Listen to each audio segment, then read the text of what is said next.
Bog, pozdrav svima! Danas kuhamo sa zvijezda majonezom i pripremamo finu valdorsku salatu.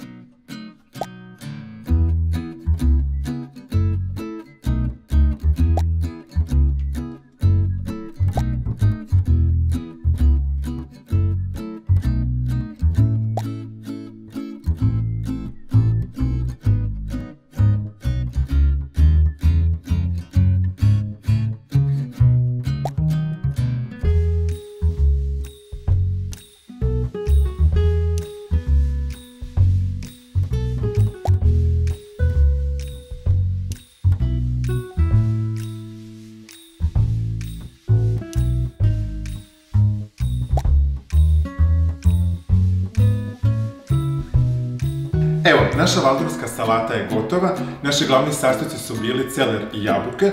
Njih smo stavili u prekrasan dresing sa zvijezda majonezom i grčkim jogurtom. Dodali smo mu malo soli, papra, limunovog soka, vi dodajte ono što želite.